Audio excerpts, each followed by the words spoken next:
It is with deep regret and profound sadness that we provide this video, which is the first in a series about the axis of naked racism that has been intent on ending Sir Lewis Hamilton's dominance since Liberty Media bought the commercial rights to F1 in 2017.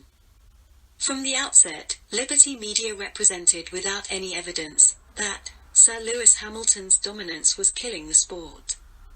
Events during the previous season gave rise to our concern that Liberty Media were so intent on ending Sir Lewis's dominance that they were tolerating Red Bull's dirty tactics because it could possibly destabilize Sir Lewis and Mercedes-Benz. Furthermore, it was also creating added drama for television and controversy for social media.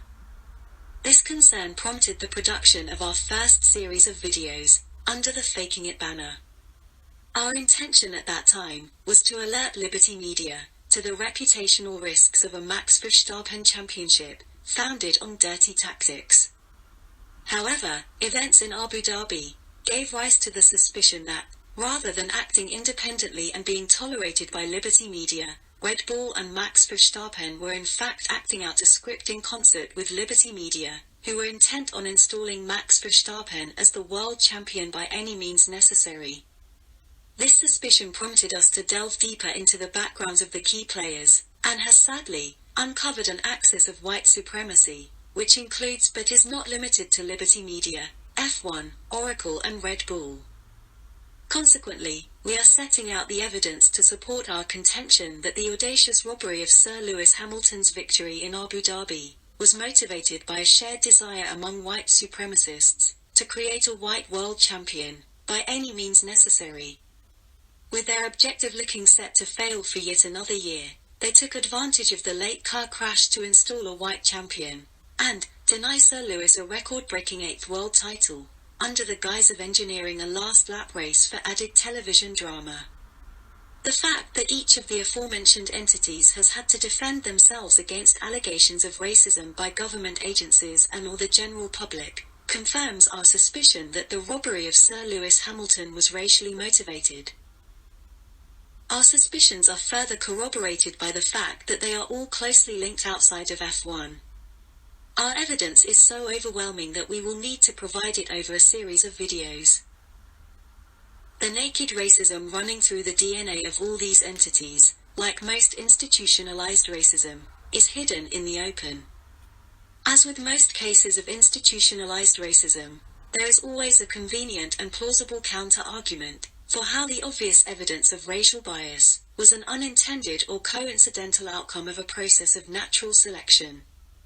The institutionalized racism is usually further propped up by a lack of accountability when indisputable cases of racism come to the forefront. In the case of Abu Dhabi, the cover story is the desire to finish under green flags for television, but the racist history of the key players suggests that the underlying motive was to deny a black champion and install a white one.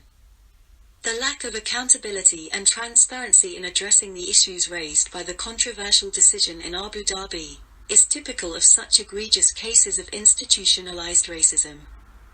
In the first instance, the engineering was so blatant and public that it should have attracted the attention of civil or criminal investigation agencies, because it is an offense to rig the result of a sporting contest.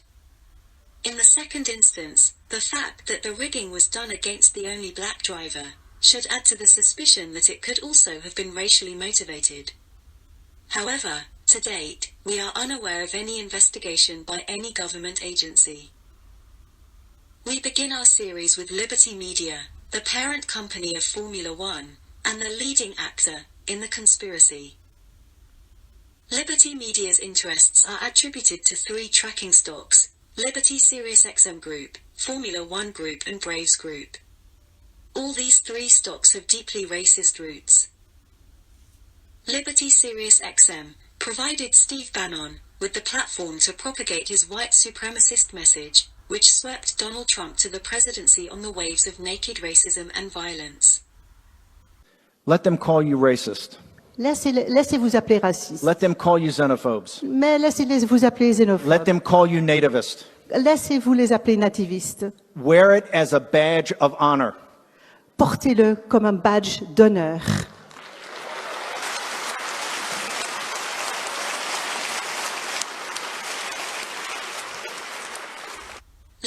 SiriusXM was also the platform of choice for other white supremacists including Dr. Laura Schlesinger and Chris Mad Dog Russo.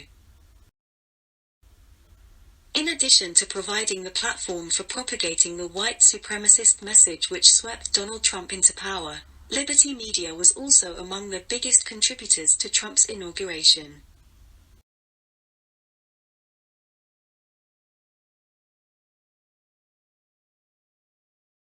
In the case of Liberty Media's second stock, its wholly owned Major League Baseball team, the Atlanta Braves, is also deeply mired in racist controversy.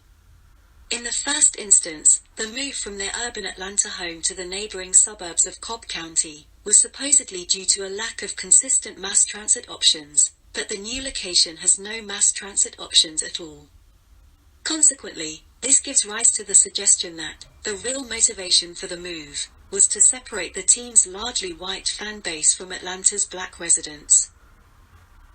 In the second instance, there is the controversy surrounding the tomahawk chop gesture and the accompanying war chant, which is so well understood by fans to be a racist mockery, that it has been weaponized against Native Americans outside of stadiums, and protested by indigenous activists since its inception.